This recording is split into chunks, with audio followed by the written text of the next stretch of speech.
Eh bien salut tout le monde, c'est ce quelqu'un, et aujourd'hui on se retrouve pour une nouvelle vidéo, à savoir la vidéo manga du mois de septembre, et ça va être une vidéo un peu facile, à savoir mon top 5 de mes mangas préférés.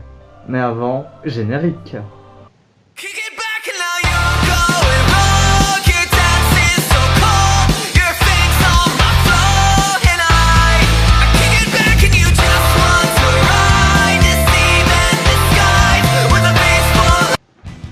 En numéro 5, nous avons Tanya the Evil. Pour faire le résumé, pour avoir insulté Dieu, un homme d'affaires arrogant, tué par un employé qui venait de licencier, est condamné à renaître dans le corps de Tanya, orpheline, dans un univers semblable à l'Europe en 1914-1918. Vers 9 ans, il décide d'entrer dans une division spéciale de l'Empire, espérant ainsi atteindre un rang suffisamment élevé pour rester loin du champ de bataille. Mais Dieu lui réserve bien des surprises. Au niveau des qualités, j'en citerai deux. Donc déjà les dessins, il y a des dessins qui sont incroyables. Normalement là, ici là, je vais mettre des images pour vous montrer. Et aussi, je trouve que le concept, reprendre l'histoire de la guerre 14-18 et un peu la modifier, je trouve ça vraiment intéressant. Après, si je devais citer au moins un défaut, ça serait en fait, il y a certains dessins que je trouve un peu dommage. Pas que ça soit moche, mais genre quand le personnage principal explique quelque chose, et ben les dessins pour montrer, bah c'est au lieu que ça soit des humains, c'est des animaux. Là je comprends pas trop le délire. Mais sinon voilà, c'est un manga quand même tout à fait sympathique. Pour le moment il y a 4 tomes en français. Et ça en sont à 9 en version japonaise. Mais il n'est que 5ème, et il y en a d'autres. En numéro 4, nous avons une égalité entre deux mangas. Et oui, c'est Death Choice et le manga Remember. Non. Donc j'avais déjà fait un manga short sur Death Choice. Normalement là je vais mettre dans la fiche le lien vers la vidéo si vous avez envie de la voir.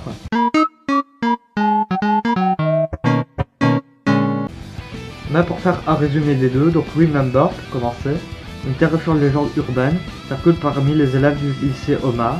Une créature surnaturelle, la rouge sang entourait les couloirs de l'établissement, sous le trait d'une fête de vengeance, couvert de sang de ses victimes.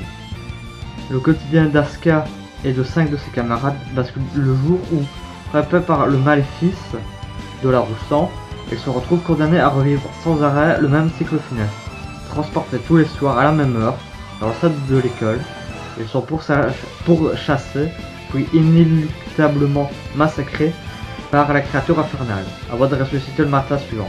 Nuit après nuit, le rituel macabre se répète, jusqu'à ce que les lycéens comprennent qu'il n'y a qu'un moyen de briser la malédiction, retrouver les 8 parties du cœur d'une victime de la rouge sang, éparpillées dans tout le lycée.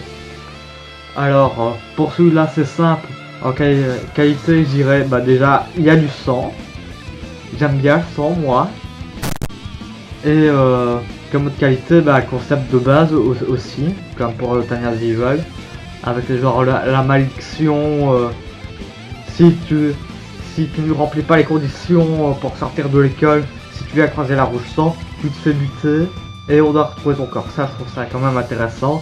Et au niveau du manga, ils mettent bien ça et je trouve que c'est cool. Et au niveau défaut, bah des fois l'auteur tente de mettre la peur des personnages, mais moi personnellement je ressens pas vraiment la peur. Peut-être que c'est mal retranscrit ou je ne sais pas. Maintenant on passe au deuxième numéro 4, à savoir Death Choice. Le résumé. Pour tenter de faciliter la communication entre les nouveaux camarades de classe, le meilleur ami de Shusuke, Kasto, organise un vote de popularité à propos des filles. Son initiative ne fait pas l'unanimité, mais contribue à ce que les élèves interagissent dès le premier jour. Pourtant, le lendemain matin, le cauchemar commence. La fille qui a fini derrière s'est suicidée. Dernière. Alors que Kasto n'a rien programmé, un second vote est organisé. Une fois, pour choisir le garçon le plus populaire. Le lendemain, les deux garçons qui ont fini sans vote décèdent de manière spectaculaire. La panique s'installe dans la classe et son entourage. Pourquoi ces morts? Qui organisent ces votes? Y a-t-il une logique des règles? Existe-t-il un moyen d'arrêter ce vote macabre? Les tentatives se multiplient mais sans succès, et les morts se succèdent. Shusuke et ses camarades Sont-ils à sortir de ce jeu infernal auquel ils n'ont pas demandé à participer? Alors là, niveau des qualités, et défauts, c'est plus ou moins les mêmes que j'avais dit pour lors de ma review. Donc à savoir du sang, le concept de base. Et au niveau des défauts, toujours pareil, les scènes de sexe n'ont pas forcément de rapport avec le manga. Mais sinon, ça reste quand même un bon manga que je pourrais conseiller si vous aimez le sang. Pareil pour Remember. Et vos top 3 avec Man in the Window. Le résumé.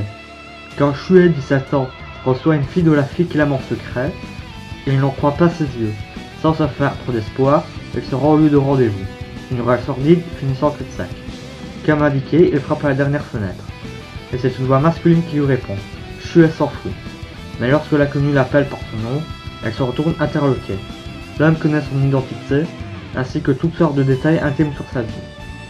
Et pour conclure, et pour cause, ce sont moins de 20 ans qui soutiennent devant lui. L'adolescent a du mal à y croire, face à cette antithèse de son idéal de jeunesse. Hirsute, mal rasé, l'air blasé, le Shue adulte habite une chambre sombre et sale. De toute évidence, il a raté sa vie. Ses rêves d'avenir se sont écroulés, et il a sombré dans le désespoir. C'est compter sur la découverte de cette fenêtre, qui change la donne. Tricher aux examens, gagner au loto, tout est possible à présent. Le Shue du futur n'a plus rien à perdre. Il est prêt à tout pour écrire son passé, la tentation est forte, mais jouer avec les rois va dessiner à un prix. Présent et futur s'entremêlent dans ce récit étrange et inquiétant, où rien ne se déroule comme prévu. Changer le passé est loin d'être simple. Une fois le processus enclenché, il n'y a pas de retour arrière. That's what she said. Alors là, niveau qualité, c'est très simple. Malgré le fait que l'histoire pourrait être assez complexe, je trouve que c'est super bien expliqué. Et aussi, la fin des 2 tomes. En fait, c'est deux fins, je vais pas spoiler vu que c'est qu'un top et à ce moment-là, je vais pas spoiler. Mais en gros, la fin du tome 2, ça reprend la fin du tome 1, mais ça rajoute un détail. Et c'est le détail qui tout quoi, j'ai envie de dire. Et ça me donne juste envie de lire le tome 3. Alors au niveau des défauts, vous vous souvenez à l'instant où j'ai dit le tome 3, ça fait à peu près 1 an que le tome 2 est sorti et toujours rien. Pas de nouvelles. De base, j'avais regardé sur Manga News, il y a dans la description. Alors je m'en sers pour faire les résumés des mangas. Et j'avais regardé, la date c'était pour le 7 décembre 2017. Et il n'est pas sorti ce jour-là, parce que la version japonaise n'est pas encore sortie. En numéro 2, nous avons Reload. Pour faire le résumé, ancien flic à la dérive, Shokichi Inui a coupé les ponts avec l'humanité et perdu tout appétit de vivre. Une nuit, des coups de feu déchirent le silence de la nuit et réveillent ses vieux instincts. Sa rencontre avec Makoto donne un nouveau sens à sa vie. Menacée par la pire, cette petite fille héritée des lourds secrets de son beau-père, véreux. Personne n'échappe à son destin sanglant, surtout pas Inui, alias le chien enragé. Parviendra-t-il à se canaliser pour protéger cette fille, seule lueur d'espoir dans ce monde violent et corrompu? Ça, c'est simple, ce manga est mon deuxième manga préféré. C'est pas pour rien qu'il est deuxième de stop. Au niveau des qualités, l'esthétique est super belle et l'histoire est super accrocheuse. De base, j'avais acheté un peu ce manga parce qu'il me tentait vite fait. Finalement, c'est de mon deuxième manga préféré. Hein. Mais si je devais citer un défaut, un défaut, ça serait que des fois j'ai l'impression qu'il y a trop de sang en fait. Par rapport à Remember the Stress où là ça pourrait s'expliquer, vu qu'il y a par exemple démembrement, décapitation, donc là ça pourrait avoir un sens. Là j'ai l'impression que c'est il y a trop de sang pour ce qui est montré en fait. Et ça je trouve quand même un peu dommage. Mais ça reste quand même un très bon manga que je ne peux que conseiller. Comme à peu près tous les mangas qui sont dans ce top. Mais il ne vaut pas le numéro 1. Et enfin, en numéro 1, nous avons Lesson of the Evil. Pour faire le résumé, attention, résumé très long. Non. Un jeune prof d'anglais à Sapa se donne à 100% afin de résoudre les problèmes des élèves de sa classe. Vraiment? ne cacherait-il pas son jeu? Lorsque les choses vont lui échapper, sa vraie nature va se révéler et ce sera un carnage. Alors niveau qualité, bah si je veux en citer deux comme pour les autres, bah déjà le fait que par rapport à par exemple One Piece, Dragon Ball, Naruto ou plein d'autres mangas comme ça, bah cette fois-ci on ne suit pas un gentil, on suit un méchant. Et ce qu'il fait, c'est il sait qu'il est méchant, qu'il fait des choses mal, mais il les fait quand même. Et ça je trouve que c'est super intéressant, même si évidemment je vous conseille de voir le manga short qui lui est dédié juste là, quelque part par là dans la fiche technique. Et aussi, en autre qualité, le fait que le scénario soit plausible. Par rapport à Dragon Ball où là c'est un peu surnaturel, Super Saiyan, tout ça, Kamehameha, bah là l'histoire pourrait vraiment se passer. Ça serait mieux que ça ne se passe pas, mais ça pourrait vraiment se passer. Et ça je trouve que ça rend le manga encore plus intéressant. Après, au niveau des défauts, si je dois en citer, évidemment que je dois en citer, bah c'est comme pour le cas de Death Choice, des scènes de sexe qui sont pas forcément intéressantes pour le manga. Mais sinon, ça reste mon manga préféré, évidemment. En tout cas, merci d'avoir vu la vidéo jusqu'au bout. N'hésitez pas à mettre un like ou un dislike si vous ne l'avez pas aimé ou si vous l'avez aimé. À mettre un commentaire si vous avez des conseils pour améliorer mes vidéos ou me proposer des thèmes de vidéos.